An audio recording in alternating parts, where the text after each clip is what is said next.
때는 BC 586년이었습니다. 하나님에 의해서 세워졌던 나라 이스라엘이 바빌론에 의해서 멸망을 당했던 역사적 날입니다. 그런데 그 BC 586년은 그들이 나라가 멸망당한 것만으로 끝난 것이 아니라 아주 처참한 모습으로 그들이 바벨론의 포로로 끌려가게 됩니다. 그리고 그들은 그발 강가를 중심으로 그들이 살아가게 되는데, 말 그대로 이 그발 강가는 그 중심 속에 있는 것은 사람의 틀을 이루어서 살아갈 수 없는 그런 적막한 곳입니다. 그곳에서 그들이 살아갈 때에 에스겔은 사람의 눈동자를 바라보면서 짐승을 보았다, 악마를 보았다라고 말할 정도로 아주 환경이 열악하고, 그리고 환경이 사람들로 하여금 아주 어려움 속에 두게 만드는 그런 곳이었습니다. 포로로 끌고 갔는데 어찌 여러분들 먹고 마시기 좋은 곳으로 그들을 인도하겠습니까? 그들이 버린 땅과 같은 곳을 이용을 하겠다는 거죠. 그리고 그들을 자연스러운 하나의 포로 수용소와 같은 그런 곳에 그들을 두겠다는 것입니다. 그래서 이 그발 강가는 자연적인 포로 수용소가 되는 겁니다. 그리고 그들은 그곳에서 먹고 살기 위해서는 그 땅을 개간할 수밖에 없고, 그 땅을 그들은 기름진 땅으로 갖고 갈 수밖에 없는데, 그러기 위해서는요, 그들이 그곳에서 죽을 고생을 하지 않으면 그런 결론이 나타나지 않는 그런 땅이었습니다. 그런 그발 강가를 중심으로 그들이 포로 생활을 하고 있었습니다. 성경은 이와 같이 예루살렘이 무너져서 뿐만 아니라 그들이 포로 생활을 통하여 살아갈 수밖에 없는 그런 처참한 삶에 관해서 성경은 이렇게 말합니다. 그 원인은 그들이 하나님을 떠남으로 말미암은 것입니다. 그 기준이 무엇입니까? 하나님의 공의가 기준입니다. 떠났다는 것은 무엇을 기준으로 삼는가 하면 하나님의 공의가 기준이 되는 겁니다. 우리가 어떤 편견을 가지고 판단을 할 때에, 편견을 가지고 판단하는 것이 아니라 판단을 할 때에 공정하게 우리가 판단하는 것을 우리가 공의로운 판단이라 이렇게 말을 하고 있습니다. 그런데 세상에서 말하는 공의는요, 편견이 들을 수밖에 없어요. 왜냐하면 자기 입장에서 그것을 공의라고 해석하면 되는 거예요. 예를 들어서 법이라는 것은 이 땅 위에 세워진 공의입니다. 그죠? 이렇게 해서는 안 됩니다라는 부분이 모든 사람들에게 적용이 되는 겁니다. 그러면 모든 사람 입장에 봤을 때는 그게 공의입니다. 그렇지만은 이것이 하나님 앞에 잣대를 대봤을 때에 편견이 되면 이것은 공의가 아닙니다. 그래서 세상의 법과 원칙은 모든 것이 하나님으로부터 나와야 되는 겁니다. 이스라엘 백성들이 왜 BC 586년에 바벨론으로부터 무너짐을 당하고, 그리고 왜 그발 강가에서 포로라는 처참한 생활을 할 수밖에 없었는가라는 것을 말할 때에 세상의 법으로 말하지 않습니다. 그들이 하나님을 떠났기 때문입니다. 그 하나님을 떠났다는 것은 바로 하나님의 관점에서의 공의였습니다. 그런 그들이 BC 537년에 스룹바벨을 지도자로 하여서 예루살렘으로 돌아오게 됩니다. 이때가 역사적으로 포로 생활 70년을 뒤로 할 때였습니다. 이스라엘은 역사 가운데서 세 번의 포로의 바빌론으로부터 끌림감을 당하게 되는데, 첫 번째 포로가 바로 BC 605년이었습니다. 그리고 BC 597년에 두 번째 포로로 끌려가게 되고, 마지막으로 BC 586년은 그들이 포로로 끌려갈 뿐만 아니라 예루살렘 성이 무너지고 성전이 회파를 당하게 됩니다. 그래서 그때를 말하여서 이스라엘이 멸망당했습니다 라고 말하는 겁니다. 그럼 그들이 포로로부터 해방이 된 것은 첫 번째 포로로부터 70년의 역사가 흘러갔었고, 그런가 하면 예루살렘의 성이 무너짐을 당했던 BC 586년으로부터는 약 한 48년이라는 세월이 흐르고 난 뒤에 그들이 예루살렘으로 돌아오게 됩니다. 그때 돌아오는 기준은 무엇이었을까요, 여러분들? 고레스가 칙령을 발동했기 때문입니까? 그때의 기준은요, 하나님이 그들을 회개시켰습니다. 회개시켜. 무엇이 기준이었습니까? 하나님의 공의였습니다. 여러분들, 이와 같이 하나님의 공의는요, 양날의 검을 가지고 있습니다. 우리가 여러분 요한계시록에 보면은 흰 보좌라, 우리는 그것을 일명하여 백보자 심판대라고 우리는 말하고 있죠. 백보자 심판대에서 하나님께서 공의를 작동합니다. 그때 이 공의는요, 심판과 그리고 영원한 회복이라는 새하늘과 새 땅을 갈라놓는 그런 역할을 하는 겁니다. 그래서 공의는 항상 양날의 검을 가지고 있습니다. 우리는 일반적으로 공의 그러면은 두들겨 방치고 벌하고 뭐 이런 것만 우리가 공의라고 생각하고 있는데, 이런 공의는 공의가 아닙니다. 공의 속에는 반드시 값이 있습니다. 하나님의 공의는 이와 같이 멸망의 값을 불러오기도 하지만은 하나님의 공의는 회개를 통하여 은혜를 베풀기도 하는 것입니다. 여러분, 세상 사람들은 누가 그리고 또한 누구를 막론하고 이 땅에 살아갈 때 하나님의 공의 가운데에 살아간다는 사실을 그 어느 누구도 예외가 없다는 것을 우리는 깨달으셔야 됩니다. 왜냐하면 이 만물의 주관자가 누구이기 때문입니까? 하나님이십니다. 하나님은 이 만물을 주관하실 때에 두 가지의 질서를 세웁니다. 하나는 자연적 질서를 통해서, 그런가 하면은 또한 피조 세계를 통해서 그 질서를 세우는 것입니다. 그때 모든 기준은요, 하나님의 법입니다. 오늘도 하나님이 자연 질서 속에 모든 것을 맡겨두질 않았습니다. 이 자연 부분도 하나님께서 그저 내팽이 친 것이 아니라 이 자연이라는 것은, 그 질서라는 것은 하나님의 법에 따라서 움직입니다, 이 뜻입니다. 자연 질서는 자기 마음대로 움직이지 않습니다. 하나님이 멈추라 그러면 멈추는 것이 법입니다. 여러분들 잘 아시는 여호수아에서 나타나고 있는 아야론 골짜기에 태양이 멈추고 달이 멈춘 사건 아십니까? 태양이 멈추고 달이 멈췄다는 것은 여러분 무엇을 말하고 있습니까? 자전과 공전이 멈췄다는 겁니다. 그러면 자전과 공전이 멈추면은 쉽게 말하면 자연 질서계가 무너졌다는 이야기입니다. 그러면 자연 질서계는 전부 다 파괴되어야 되는 겁니다. 저와 여러분들은 존재할 수 없습니다. 자전 속에서 돌아가면서 우리에게 중력이 생겼고, 그리고 우리가 지금 이 땅에 붙어 있는데 자전과 공전에 문제가 생겨버리면요, 이 땅 위에 있는 모든 것들은 우주로 전부 다 흡수돼 버리고, 그리고 우주는 파괴돼 버리는 거예요, 여러분들. 그런데 그때 어떤 우주도 상함이 없었고 해함이 없었고 이 땅 위에 사람들도 어떤 상함과 어떤 해함도 없었습니다. 그러면 자연 질서라는 것은 무엇입니까? 하나님의 법 가운데 움직인다는 뜻입니다. 하나님이 멈춰라 그러면 멈춰야 되는 겁니다. 하나님이신 예수님이 파도를 향해서 말씀하셨습니다. 바람을 향해서 말씀하셨습니다. 바람아 멈춰라, 파도야 잠잠하라. 이게 자연 법칙입니다.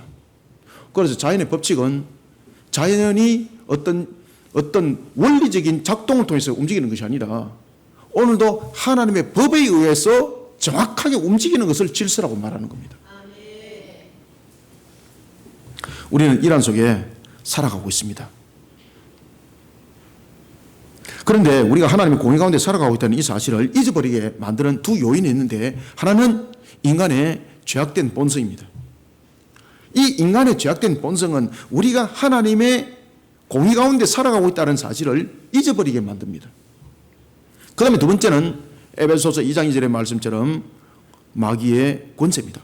하나님께서 잠정적으로 허용했던 공중의 권세자인 마귀에 의해서 우리가 하나님의 공의 가운데 살아가고 있다는 것을 영적 흑암을 덮어서 잊어버리게 만들고 있습니다. 그래서 우리가 하나님의 오늘도 공의 가운데 살아가고 있다는 것을 잊어버리고 살아가는 모습은 이 두 가지가 원인이 되고 있다는 것입니다. 그러면 이 두 가지도 그 원인을 바르게 알기 위해서는 항상 하나님의 공의의 잣대 가운데에 항상 잣대를 대어보는 것이 중요한 것입니다. 사랑하는 성도 여러분, 우리는 하나님의 공의 가운데 살아가고 있습니다.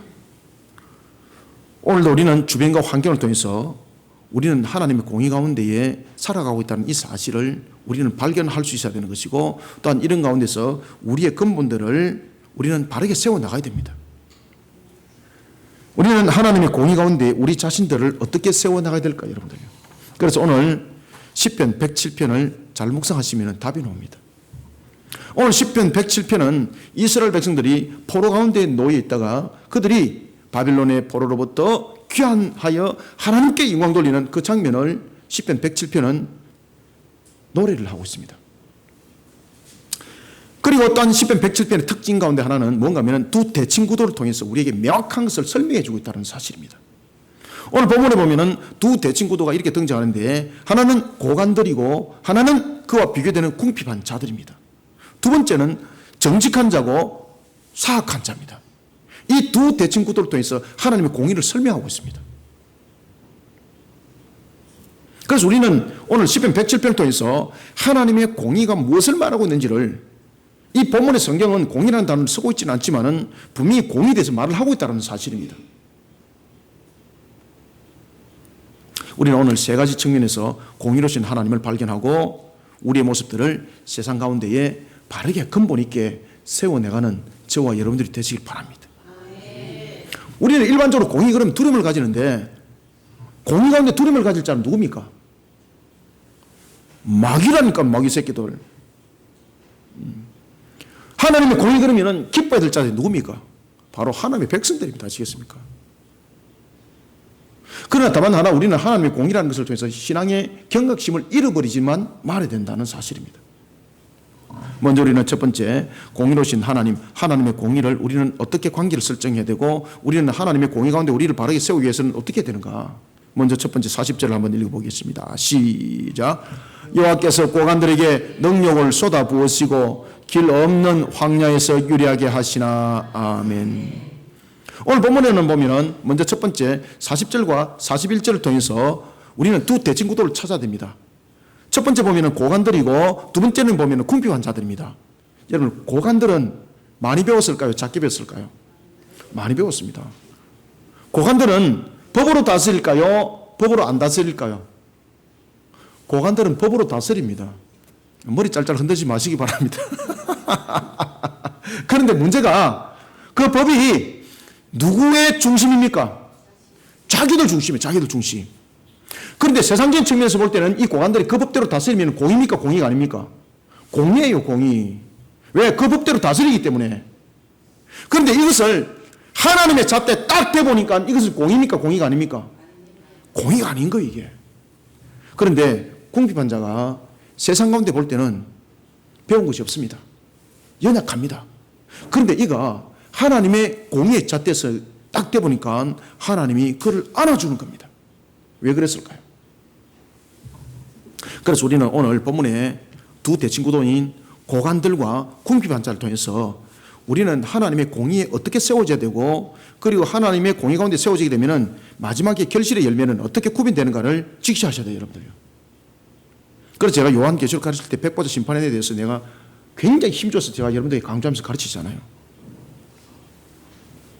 먼저 우리는 첫 번째 40절부터 41절 통해서 하나님과의 바른 관계를 설정하시길 바랍니다. 공의는요, 하나님과 바른 관계 속에서 나옵니다. 하나님과 바른 관계를 세우지 못했던 BC 586년에 무슨 사건이 있었습니까? 이스라엘에. 성전이라는 바로 그들이 말하고 있는 언약궤가 있던 그 성전이 완전히 파괴되어 버렸습니다. 하나님이 무너뜨려 버렸습니다. 하나님이. 왜? 하나님과 관계가 무너졌기 때문입니다. 그래서 우리는 제일 먼저 중요한 것은요, 하나님과 바른 관계를 설정할 수 있는 그런 공의 가운데 우리를 세워야 합니다. 하나님과 바른 관계에 대한 공의 설정은요, 우리에게 오늘 주시는 말씀 속에 이 궁핍한 자를 통해서 그 답을 찾으셔야 됩니다. 따라서 우리는 첫 번째 하나님과의 바른 관계를 설정하며 하나님께 은혜를 구할 뿐만 아니라 하나님을 향한 그런 하나님을 향한 갈망하는 그 영혼들을 돌아보는 사역, 이 돌아보는 사역을 통해서 하나님의 공의를 더 높이시길 바랍니다. 그런 그를 향하여서 하나님은 초자연적인 역사를 불러일으킨다는 사실을 잊지 마시길 바랍니다. 오늘 시편이 40절과 41절에 그것을 이야기를 하는 겁니다. 본 시편 107편의 특징 가운데서 하나가 뭔가 하면은 두 대칭 구도를 통해서 하나님의 공의를 설명하고 있습니다. 그런데 한 분류는 보면은 하나님의 공의에 의해서 사람들로 하여금 업신여김을 당합니다. 그런 뿐만 아니라 자신의 모든 것을 뺏김을 당하게 됩니다. 그리고 어디에 쫓김을 당하게 됩니까? 황야에서 유린하는 자가 되는 거예요. 그런데 문제는 이 자가 앞에 보니까 어떤 자였습니까? 고관들이었습니다. 고관들. 그렇죠? 고관들은 그 당시에 권세가 있고 법으로서 백성들을 다스리는 권세 있는 자들이었습니다. 그리고 고관들 가운데 지금 가난한 자 있습니까? 없습니다. 그런데 그들이 모든 것을 뺏김을 당합니다. 그리고 황야에서 유린을 당하는 자가 되는 겁니다. 그리고 또 한 분류는 하나님의 공의에서 건짐을 받는 자입니다. 그리고 또한 그 가족입니다. 그 가족도 하나님께서 양떼같이 보살핀다고 말하고 있습니다. 그런데 하나님으로부터 고관들과는 달리 하나님으로부터 건지심을 받고 그리고 하나님으로부터 그 가족까지 양떼같이 보살핌을 받는 이런 누군가 하고 앞을 딱 돌아보니까 누구였습니까? 궁핍환자였습니다. 궁핍환자. 여러분들 궁핍환자 이러면 머릿속에 탁 떠오르는 성경 구절 없어요? 마태복음 산상순 생각 안 나십니까? 심령이 가난한 자는 복이 나니 천국이 누구 것이라고요? 그들의 것입니다. 그죠? 긍휼히 여긴 자는 복이 나니 하나님 나라가 그들의 것입니다. 그러면 심령이 가난한 자, 이 자들의 궁핍하게 여김을 받는 자들의 대표적인 신앙이 무슨 성격입니까? 하나님과 바른 관계 설정입니다. 하나님과 바른 관계 설정에서 회개의 신앙으로 자신을 세운 자들입니다. 그 기준이 무엇입니까? 공의입니다. 공의.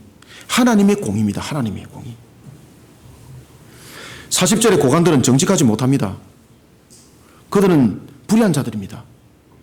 자신들의 높은 사회적 신분을 통해서 자신들의 유익을 구하는, 쉽게 말하면 백성들을 착취한 자들이었습니다. 그런데 그들은 자신들의 공의로 백성들을 다스렸던 자들이었습니다. 그죠? 자신들의 법대로. 그래서 고관들이라고 말하고 있는 겁니다. 세상의 눈으로 볼 때는 그들은 법대로 다스렸기 때문에 탈법한 사실이 없습니다. 불법한 사실이 없습니다. 그런데 하나님께서 이렇게 말씀하십니다. 너희들은 불법한 자들이었다.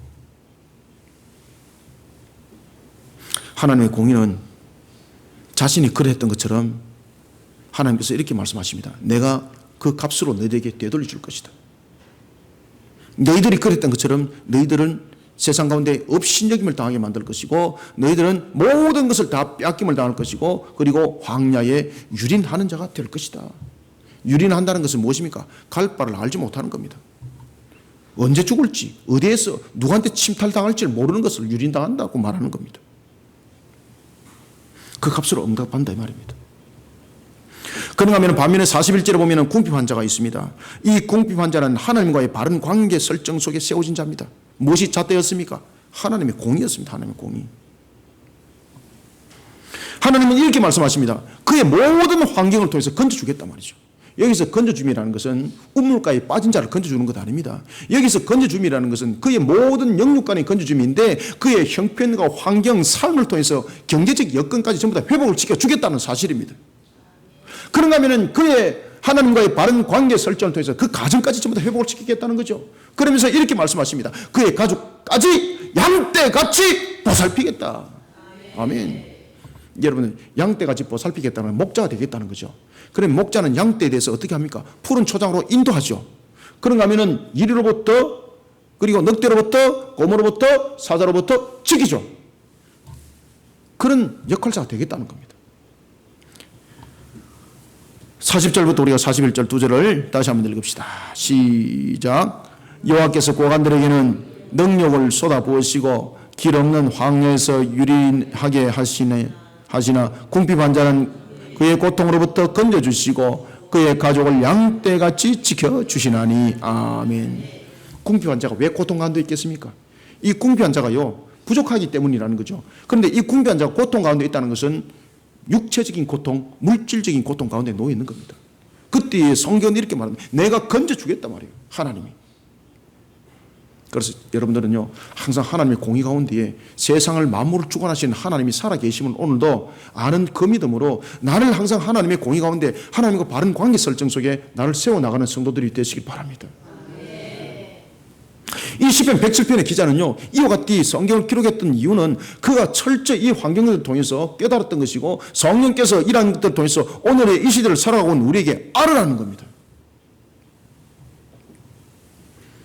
신명기 32장 4절과 10편 89편 14절에 하면은 하나님의 공의는요 진실합니다.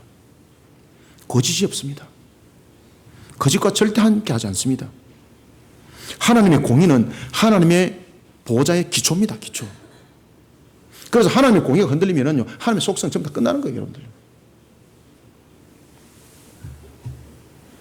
자신의 유익을 구하기 위해서 거짓됨과 함께 하지 마시길 바랍니다. 그러면 기초가 무너집니다. 그럼 공의 없습니다. 하나님과 바른 관계를 설정하는 성도의 신앙은 하나님의 공의를 불러옵니다. 그런가 하면 여러분들 하나님의 공의는요 악을 미워해야 돼요. 여러분들요. 하나님의 속성 속에, 공의 속성 속에 여러분들 악이 있습니까? 악은 심판함이에요, 여러분. 잠언 16장 12절의 말씀처럼 악을 미워하며 하나님과의 바른 관계를 설정하는 성도들이 되시길 바랍니다. 공의를 불러옵니다. 그리고 이사야서 51장 4절에서 말하고 있는 것처럼 하나님의 공의는 만민의 빛으로, 그리고 또한 만민의 빛으로 세운 것을 기뻐합니다. 영적 흑암 가운데 놓이는 한 영혼을 구원한 일에, 그리고 또한 그 사명에 힘을 다합니다. 이때 하나님의 공의는 그 성도를 회복시키시고 건지시고 그 가족까지 양떼같이 보살핀다라고 성경은 말하고 있습니다. 시편 140편 2절의 말씀처럼 또한 여호와께 회개하는 신앙으로 나를 하나님의 공의 가운데 세우시길 바랍니다. 그래서 마태복음 5장에 예수님께서 산상수훈에 대해서 가르침을 줄 때 제일 먼저 무엇부터 가르칩니까? 심령이 가난한 자는 복이 나니, 이것을 먼저 가르치는 거예요, 여러분들. 다른 거 안 가르쳐요. 산상수훈에서 제일 먼저 첫 번째 뚜껑을 열은 것을 잘 기억하시길 바랍니다. 산상수훈에 관해서, 팔복에 관해서 가르칠 때 심령이 가난한 자는 복이 있다고 말씀을 하시는 거예요. 회개신앙으로 하나님과 바른 관계를 설정하는 그런 공의 가운데 세워진 자가 바로 복이 있다는 것입니다. 사랑하는 성도 여러분, 하나님과의 바른 관계를 설정하면서 하나님께 은혜를 구할 뿐만 아니라 하나님을 향해 갈망하는 영혼들을 돌아보는 사이에 충성된 길들을 걸어가시길 바랍니다. 그러면요, 하나님의 초자연적 역사를 통해서 여러분들을 건지십니다. 여러분들이 지금 환경 속에 무너짐이 있습니까? 그러면 그 무너짐 속에서 여러분들 능력 속에서 헤쳐나갈 수 있는 것은 헤쳐나갈 수 있는데, 저와 여러분들 속에서 환경을 통해서 하나님께서 주시는 응답이 있다는 것을 함께 읽어나가셔야 됩니다. 그래서 마태복음에서 산상수훈을 통하여 예수님께서 말씀하실 때도 심령이 가난한 자는 복이 있다고 말씀하셨고 천국이 그들의 것임이라 하였습니다. 그러면서 예수님께서 뭐라고 말씀하셨는가 하면 산상수훈을 통해서 내가 아버지가 이미 그에게 무엇이 필요한가를 이미 알고 있으니 너는 환경을 통해서 하나님께서 너를 향해서 놓고 할 때에 제일 먼저 기억해야 될 것은 하나님의 나라와 그 의를 구할 것을 먼저 생각하고 그런 사명 속에 너를 세워라. 그러면 너의 필요를 이미 알고 계시는 아버지께서 너에게 무엇을 주겠냐 말이야. 이미 필요한 것들을 다 아는 하나님께서, 이방인들도 심지어 자기 아들에게 좋은 것을 주기를 원하는데 어찌 하나님께서 자기 아들에게 알을 달라 그러는데 전가를 줄 수 있겠습니까? 세상에서 가장 값진 것들로 응답하실 겁니다. 그러니 오늘 이 시편의 말씀을 여러분 마태복음의 산상수훈과 함께 연결시켜 보면은요, 이 말씀이 어떤 것을 우리에게 지금 조명해 주고 있는가를 알 수가 있어요.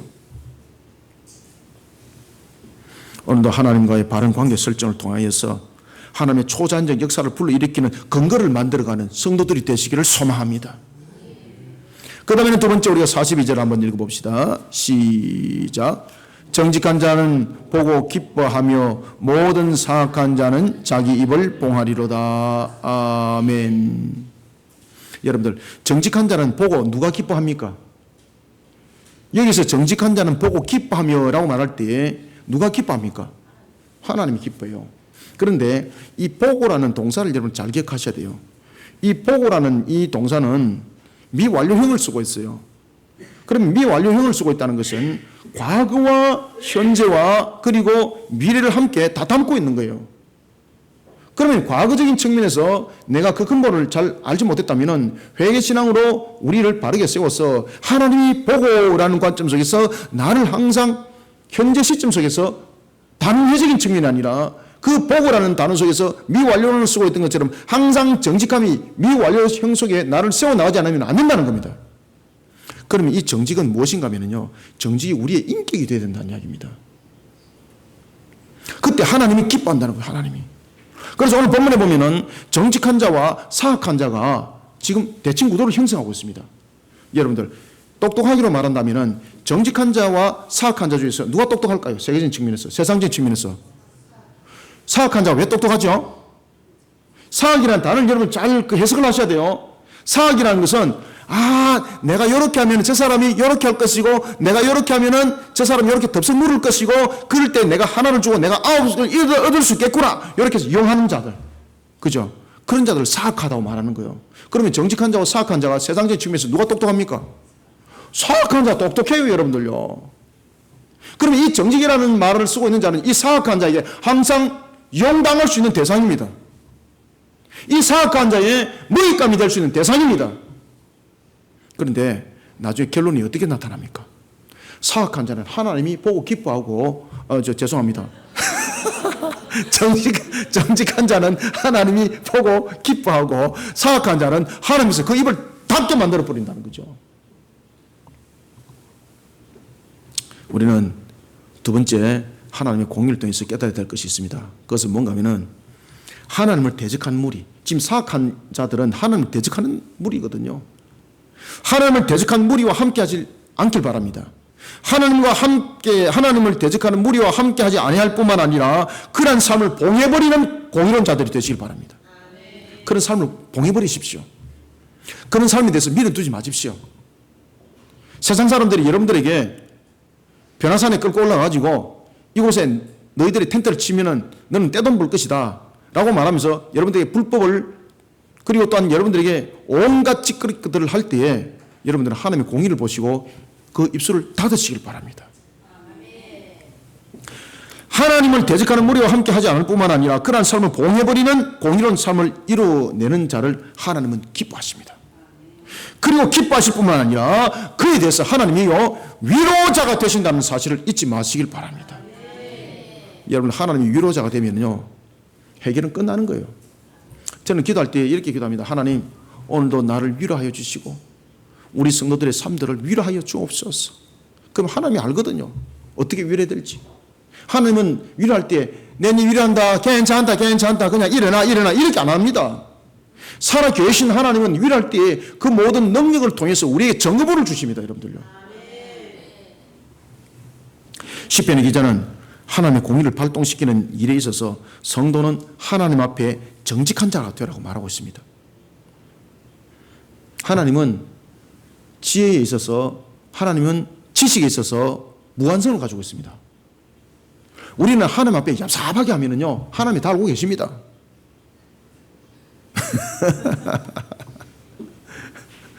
사악한 자와 함께 하지 마시길 바랍니다. 아니 사람도 분별하는데 지혜와 지식에 있어서 그리고 전지전능하신 하나님께서 왜 그거를 모를 턱이 있겠습니까? 하나님 앞에서 코람되어 정직하시기 바랍니다. 그래서 고신대학교 가면은 큰 돌을 하나 씌워놓고 무슨 단어를 써놨습니까? 하나님 앞에 코람되어. 그죠? 하나님 앞에서 정직하다는 것은 하나님을 기쁘게 한다는 뜻입니다. 하나님은요 우리로 하여금 세상을 살아갈 때에 너의 능력과 너의 지식으로 살아가라고 말하기보다는 정직하게 살아가라고 말씀하십니다. 이 정직이라는 것은 하나님의 공의적인 측면에서 정직입니다. 하나님의 공의적인 측면에서 정직한 삶은요 하나님을 만족하게 만들어요. 그러면 결과적으로 하나님이 위로할 수밖에 없는 거죠. 왜? 하나님의 신앙 가운데 정직하게 살아갔습니다. 세상 가운데 무너짐을 당했습니다. 세상은 위로 안 합니다. 하나님이 위로하십니다. 그래서 마태복음에서 주께서 말씀하시기를 너가 무엇을 필요한지 이미 아버지가 알고 있으니 너는 먼저 구할 것은 하나님의 나라와 무엇을 구하라? 그의 의를 구하라. 아멘. 알기는 얼마나 잘 아는지 뭐. 이것을 행동으로 옮기는 인격이 되시길 바랍니다.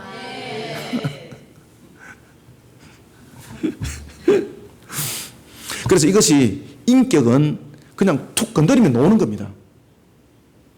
아는 것은 표현을 해내기 위해서 온갖 이 잔머리를 굴리지만은 인격은 툭 건드리면 그냥 노는 겁니다.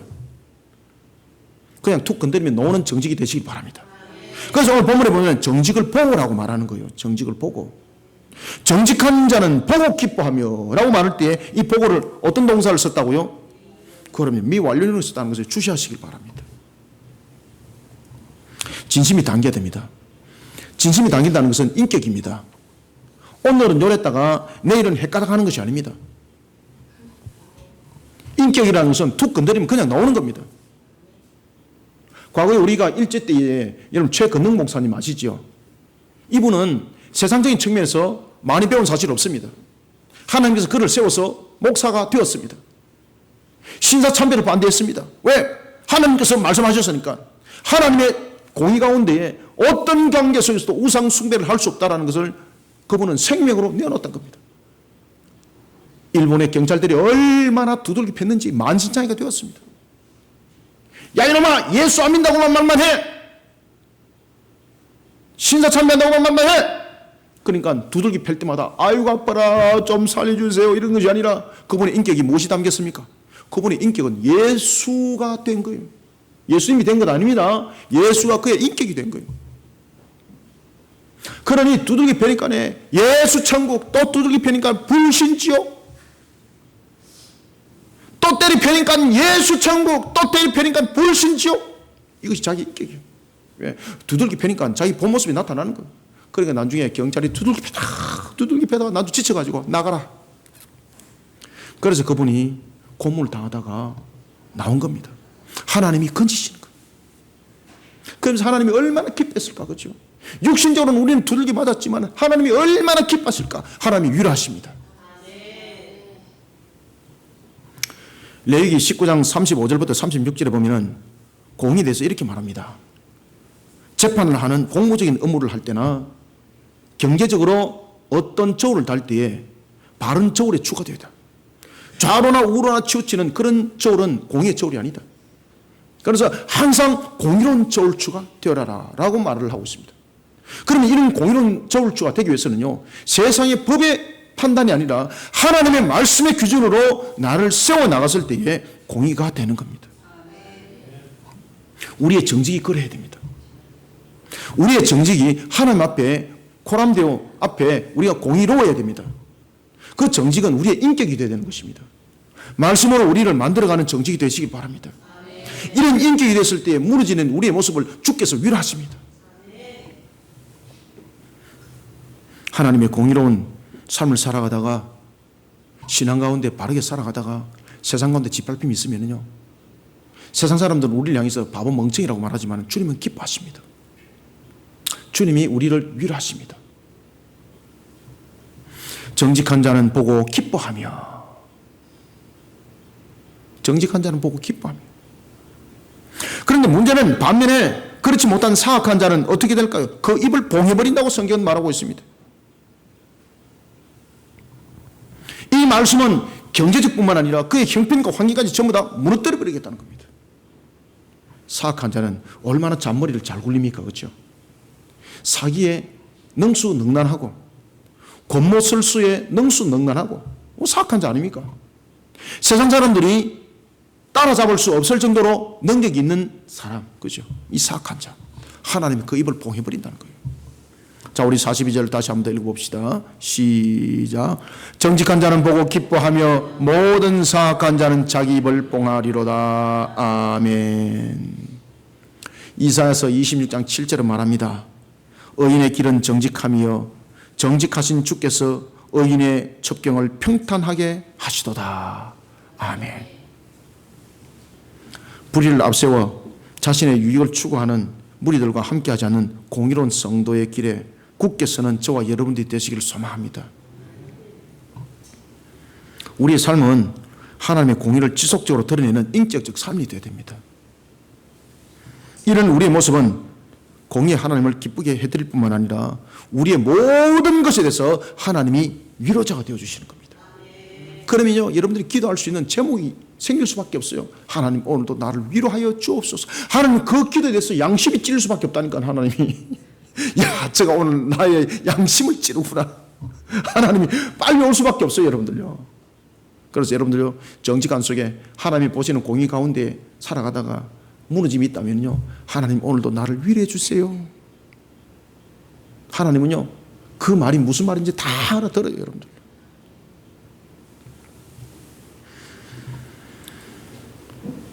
시편 15편 5절에 보면은 하나님은 위로자가 될 뿐만 아니라 영원히 흔들리지 않는 자로 우리를 세워서 또한 위로하십니다.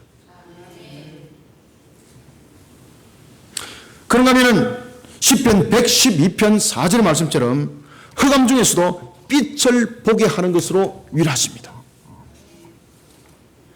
오늘도 이러한 속에 하나님이 여러분들의 위로자가 되기를, 그리고 여러분들이 그 안 속에 자신들을 바르게 세워나가는 공의로운 성도들이 되시기를 소망합니다. 마지막으로는 세 번째는 우리가 공의로우신 하나님을 바라보면서 우리의 모습들을 어떻게 세워나가야 되는가. 43절 한번 읽읍시다. 시작. 지혜 있는 자들은 이러한 일들을 지켜보고 여호와의 인자하심을 깨달으리로다. 아멘. 여기서 지혜 있는 자는 어떤 자일까요, 여러분들요?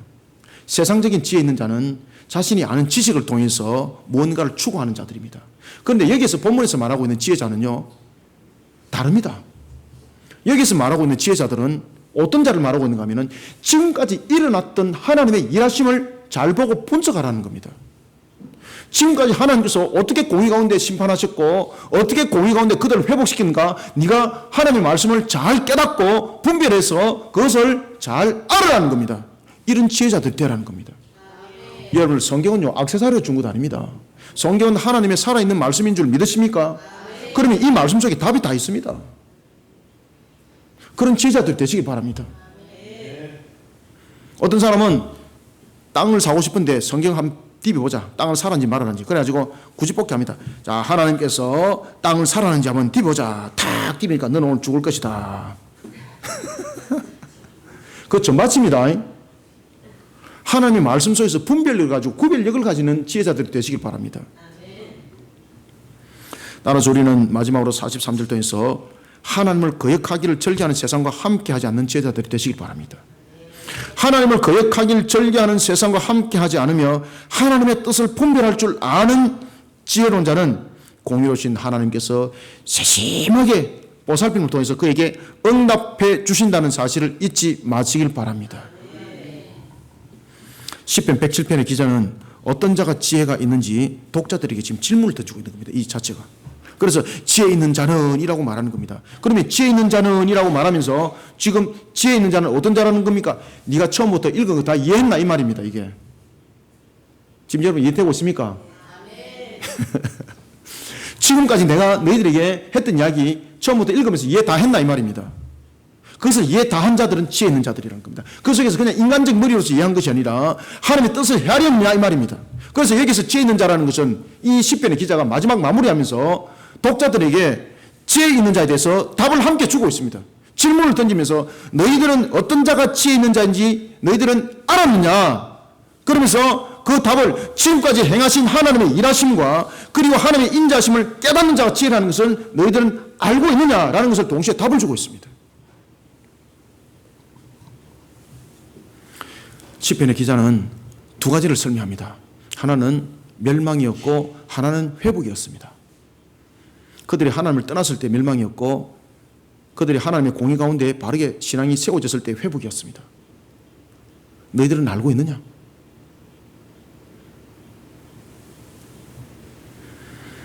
그런데 시편의 기자는 지혜 있는 자는 이런 일을 지켜보고 여호와의 인자하심을 깨달으라고 말하고 있습니다.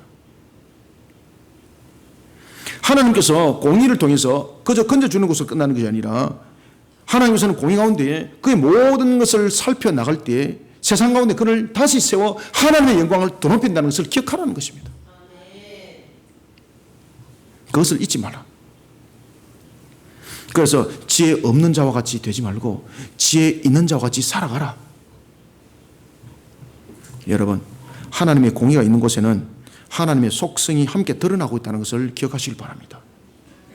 하나님의 공의 가운데 바로 세워지게 되면요, 하나님의 사랑의 속성과 하나님의 용서하심과 자비하심이 함께 작동합니다. 반드시 여러분들 회복시키십니다. 그래서 제가 늘 마르고 닳도록 이야기를 하잖아요. 여러분들이 힘들고 어려울 때 저는 그런 길들을 다 겪고 왔지 않습니까?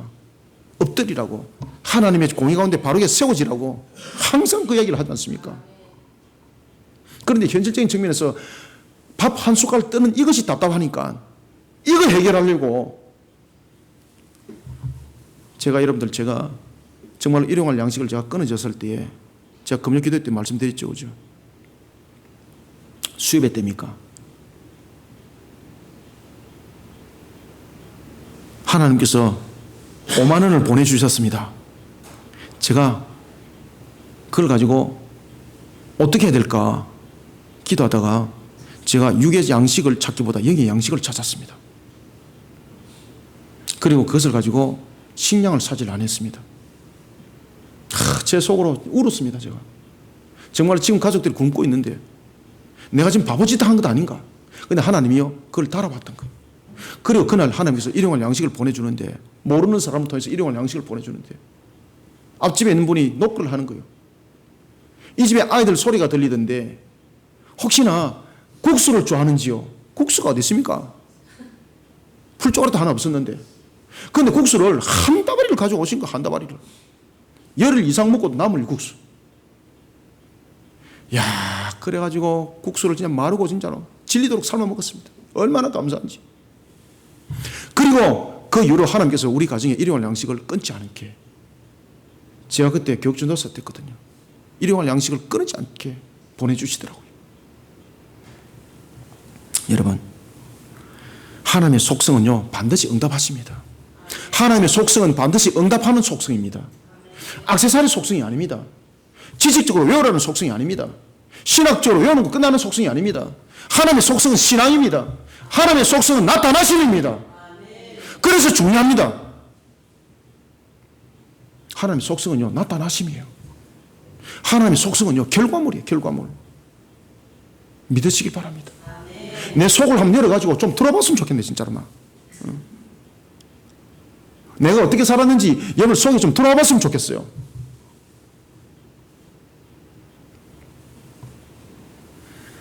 하나님의 공의는 우리를 벌주기 위한 것이 아닙니다. 하나님의 공의는 양날의 검입니다. 하나님을 향한 불의한 자들에게는 공포입니다. 그렇지만 하나님을 향한 백성에게는, 우리에게 공의의 칼날이, 공의의 잣대가 내비칠 때는 우리로 하여금 다시 한 번 더 회개하고 돌이키라는 것입니다. 그리고 그런 속에, 바른 신앙 속에 세워진 자, 하나님과 함께 하기를 기뻐하는 자, 하나님을 거역하기를 즐겨하는 세상과 단절하고 하나님의 뜻을 분별하는 것에 대해서 나의 모습을 바르게 세워나가는 자, 하나님이 세심하게 보살핍니다. 그것이 하나님의 속성입니다. 그게 하나님의 속성입니다. 아시겠습니까? 전능의 속성이 그 속에서 나타나는 겁니다.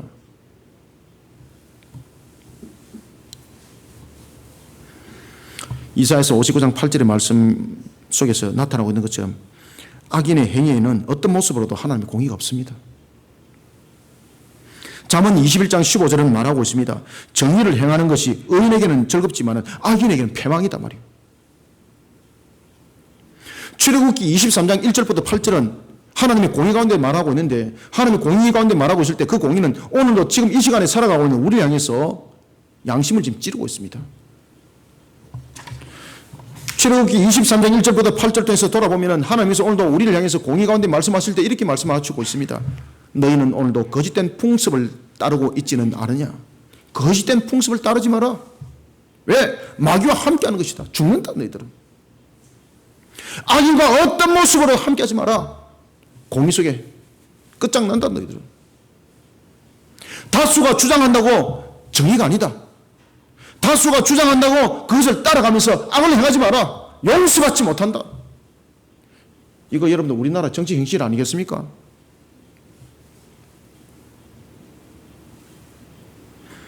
가난한 자들을 송사하는 일에 가난한 자들을 송사를 굽게 하지 마라. 하나님이 반드시 심판한다. 거짓된 일을 멀리하라. 거짓된 일을 멀리 안 했을 때는 하나님이 용서하지 않는다. 전부 다 공의의 잣대입니다. 어려운 자의 눈을 멀리하는 뇌물을 받지 마라. 끝장난다. 그게 어디서 등장한다고요? 바로 출애굽기 23장의 말씀에 등장하고 있어요. 여러분들 아시겠습니까? 그 출애굽기 23장의 그 말씀은 그때의 것으로 끝나는 것이 아니라 지금 이 시대를 향한, 우리를 향한 하나님의 공의의 양날의 검의 말씀이에요. 하나님을 거역하기를 즐겨하는 타락한 세상과 함께하기를 거부하시길 바랍니다. 하나님의 공의를 세워나갑시다. 하나님은 그런 우리를 세심하게 살피십니다. 세심하게 살피십니다. 우리는 거기에 대한 정인이 되어야 됩니다. 목사님, 신앙과 현실은 다릅니다. 왜 그 자꾸 동떨어진 이야기를 하고 있습니까? 여러분, 저는요, 세상에 살아오면서 다 해봤습니다. 저는 신앙을 바로 한 사람이 아닙니다. 세상 속에 무너지고 짓밟히고 또 짓밟히고 그런 속에서 저는 하나님을 보았고 그 속에 제가 정인입니다. 제가 하나님의 공의를 세우면 됩니다. 하나님의 공의를 세워나갈 때에 밥그릇이 끊어질 것 같습니까? 하나님의 공의를 세워나가면 하나님의 속성이, 움직이는 속성이 무엇을 말하고 있다고 그랬습니까? 자비와 용서와 사랑의 속성이 우리의 모든 것들을 일으켜 회복시키십니다. 왜냐하면 하나님은 전능성을 가지고 계시거든요. 오늘도 하나님의 공의를 세워나가는 지혜로운 성도들이 다 되시길 바랍니다. 하나님은 그런 지혜로운 우리를, 공의로우신 하나님이 세심하게 보살필 수밖에 없어요. 왜? 공의의 값이기 때문에. 저와 여러분들이 만약에 신앙 가운데 살아가는데 하나님께서 우리를 세심하게 살피지 못한다면 하나님이 공의로우신 분이 아니에요. 하나님의 공의 속성이 우리를 세심하게 보살필 수밖에 없어요, 여러분들. 그래서 우리 그리스도교회 2020년 사역의 표가 뭡니까? 반석 위에 세운 교회잖아요. 반석 위에 세운 교회. 지혜로운 자는 공의로우신 하나님께서 세심한 보살핌을 통해서 그에게 응답하시고 그를 세상 가운데 가장 복되게 만들어간다는 이 사실을 잊지 않는 지혜자들이 되시기를 소망합니다. 말씀을 맺겠습니다. 일반적으로 느낄 때 우리가 하나님의 공의, 그러면은 세상 사람들은 무엇을 느끼겠습니까? 아주 딱딱한 것, 원리 원칙적인 것, 인정사정 없는 것, 삭막한 것, 규제를 가해가지고 올무시하는 것. 여러분들도 혹시 이 속에 그런 생각을 하나라도 가지고 있다면 잘못된 신앙 속에 지금 세워져 있습니다. 하나님과 바른 관계를 세워나가시길 바랍니다. 누가 이런 생각을 가지도록 만들고 있다고요? 그럼요. 두 가지 원인이 있습니다. 하나는 인간의 죄에 대한 속성이 그것을 원하지 않도록 만들고 있고, 두 번째는 에베소서 2장 2절의 말씀처럼 마귀가 흑암을 통해서 덮어버려서 우리를 하여금 하나님의 공의를 바라보지 못하게 하는 겁니다. 그러나 하나님의 공의는 하나님의 자비와 그리고 사랑을 비롯한 은혜의 속성과 연결되고 그것이 사실 속에 나타난다는 것을 깨달아 아는 지혜 있는 성도들이 되시기 바랍니다. 하나님은 자비하심이 한이 없습니다. 하나님은 사랑하심이 한이 없습니다. 그것이 전부 다 공의 속에 나타나는 겁니다. 하나님은 공의는 공의대로 작동하고 자비는 자비대로 작동하고 이러면요, 하나님은요 이중인격자입니다. 하나님은 인격적인 분이죠. 그때 하나님은 이중인격을 가지고 계시지 않습니다. 만약에 공의는 공의대로 작동하고 자비는 자비대로 작동하고 사랑은 사랑대로 작동하면 이게 이중인격자입니다. 이거는 함께 해야 되는 거예요. 함께 되는 것입니다. 하나님은 자비하시고 그 자비하심이 한이 없고, 하나님은 사랑이시고 그 사랑함이 한이 없고, 이 모든 것이 하나님의 공의와 연결되어지는 겁니다. 오늘도 하나님과의 바른 관계를 설정하면서 하나님의 축복을 마음껏 누리는 2020년 우리 성도들이 되기를 주님의 이름으로 축원합니다. 오늘도 공의로우신 하나님 앞에 자신을 바르게 세워나가는 복 있는 자가 되기를 주님의 이름으로 축원합니다. 살아계신 아버지 하나님, 주께서 오늘도 우리에게 하늘의 문을 열어주시고 은혜의 담비를 부어주시니 감사합니다. 눈에는 보이지 않지만 살아계신 하나님께서 오늘도 우리를 공의롭게 다스려 주시고 이끌어 주심을 감사합니다. 세상적인 측면에서 볼 때 하나님의 공의는 우리로 하여금 규제하고, 또한 우리로 하여금 세상 속에서 원칙을 따지게 하고 딱딱함과 인정이 없고 메마른 것 같은 그런 기계적인 원칙을 말하고 있지만, 그렇지만 하나님의 공의는 바로 그 자비하심이 한이 없고 사랑하심이 한이 없는, 그리고 또한 그 자비하심과 사랑하심이 한이 없는 것이 회복으로 전능하심으로 모든 것이 연결이 되고 있는 것을 우리는 오늘도 하나님의 은혜 가운데 알게 되었음을 감사드립니다. 우리 모든 성도들이 오늘도 공의로우신 하나님을 바라보면서 하나님 앞에 바르게 세워나가는 것을 기뻐하고, 오늘도 세속 속에 세상과 함께 짜간 속에 하나님을 경시하는 속에 나의 모습을 세워나가는 것이 아니라 오늘도 공의로우신 하나님 안에 나를 세워나가면서 세속과의 절단을 통하여, 그리고 딴 세상 속에 오늘도 하나님의 영광 가리는 그 탐욕으로부터 내가 구별해내는 공의로움 속에 세워 하나님의 영광을 드높이게 하여 주옵소서. 이런 속에 우리 성도들이 오늘도 주신 말씀이 하늘의 문이 열리는 은혜의 담비가 말씀이 되게 하여 주시고, 하늘의 문이 열리는 주님께서 부어주시는 복된 소낙비가 되게 하여 주시고, 하늘의 문이 열리는 마른 뼈가 살아나는 귀한 말씀이 되게 하여 주옵소서. 양식이 되게 하여 주시고, 오늘도 우리에게 주신 말씀이 그저 권면하여서 끝나는 지식의 소리가 되지 않게 하여 주옵소서.